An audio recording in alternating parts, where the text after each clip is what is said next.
America और Iran के बीच deal हो गई, एमओयू साइन हो गए। दुनिया की नजरें एक बार फिर होर्मुज स्ट्रेट पर टिक गई हैं। वजह है ईरान का वो बयान जिसमें उसने कहा है कि वह इस समुद्री रास्ते से गुजरने वाले जहाजों से सर्विस फीस वसूल सकता है। लेकिन बात यही से नहीं शुरू हुई थी। ट्रंप ने जंग भी इसलिए शुरू की कि वो होर्मुज पर ईरान का कब्जा नहीं चाहते थे। ऐसे में डील का वो 5वां पॉइंट क्यों अहम है और ईरान ने कैसे एक बार फिर गेंद अपने पाले में रखी है, आइए समझते हैं।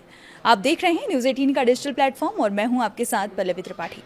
अमेरिका और ईरान के बीच 14 बिंदुओं वाला एक अंतरिम समझौता हुआ है, जिसका मकसद दोनों देशों के बीच जारी तनाव और संघर्ष को खत्म करना है। इस समझौते के तहत होर्मुज स्ट्रेट को दोबारा पूरी तरह खोलने और जहाजों की आवाजाही सामान्य करने की बात कही गई है।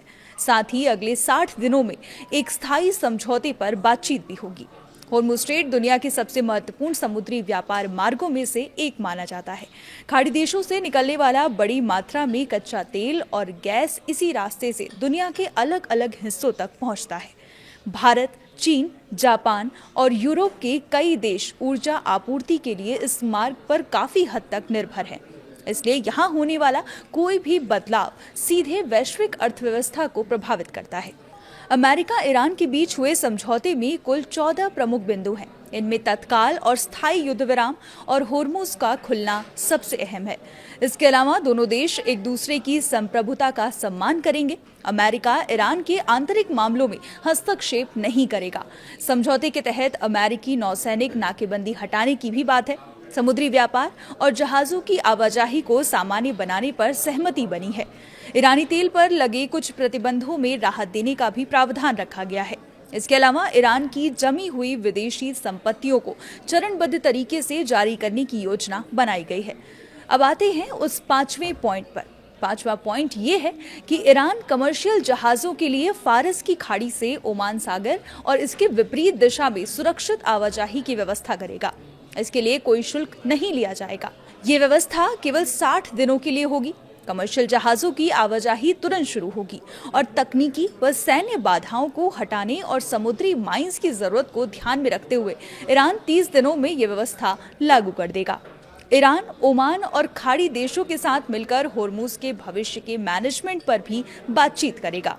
मतलब अभी भी होर्मुज का कंट्रोल ईरान के पास ही है। हालांकि समझौते में यह साफ किया गया कि ईरान जहाजों पर कोई ट्रांजिट टोल नहीं लगाएगा, लेकिन तेहरान का कहना है कि वह नेविगेशन, पर्यावरण सुरक्षा, जहाज बीमा और अन्य समुद्री सेवाओं के लिए शुल्क वसूल सकता है। ईरान इसे सर्विस फीस बता रहा है, जबकि कई पश्चिमी देशों और एक्सपर्ट्स को डर है कि भविष्य में यह शुल्क एक तरह के टोल में बदल सकता है। यही कारण है कि समझौते के इस हिस्से को लेकर सबसे ज्यादा बहस हो रही है। क्रिटिक्स का कहना है कि अगर ईरान को इस मार्ग पर शुल्क लगाने की छूट मिलती है तो वह दुनिया के सबसे अहम समुद्री रास्तों में से एक पर आर्थिक दबाव बना सकता है। इससे तेल की कीमतों और अंतर्राष्ट्रीय व्यापार लागत पर असर पड़ सकता है। दूसरी तरफ ईरान का दावा है कि वह केवल उन सेवाओं के लिए पैसा लेना चाहता है जो जहाजों को सुरक्षित और सुचारू आवाजाही के लिए उपलब्ध कराई जाएंगी। ईरानी अधिकारियों का कहना है कि ये सामान्य प्रशासनिक और सुरक्षा शुल्क होगा, न कि कोई नया टैक्स या टोल। इस समझौते का असर तेल बाजार पर भी दिखने लगा है। समझौते की खबर सामने आने के बाद कच्चे तेल की कीमतों में गिरावट दर्ज की गई, क्योंकि निवेशकों को उम्मीद है कि होर्मुज स्ट्रेट खुलने से तेल की सप्लाई सामान्य हो जाएगी। साथ ही ईरान का तेल भी दोबारा वैश्विक बाजार में बड़ी मात्रा में आ सकता है। भारत के लिए समझौता राहत भरा माना जा रहा है। एक्सपर्ट्स का मानना है कि अगर होर्मुज स्ट्रेट पूरी तरह सुरक्षित और खुला रहता है तो भारत का तेल आयात बिल कम हो सकता है और ऊर्जा आपूर्ति से जुड़ी अनिश्चितता भी घटेगी। फिलहाल सबसे बड़ा सवाल यही है कि क्या ईरान भविष्य में सिर्फ सर्विस फीस तक सीमित रहेगा या फिर वह इस रणनीतिक समुद्री मार्ग पर ज्यादा नियंत्रण स्थापित करने की कोशिश करेगा। अगले 60 दिनों की बातचीत और अंतिम समझौते के दौरान इसी मुद्दे पर सबसे ज्यादा नजर रहने वाली है।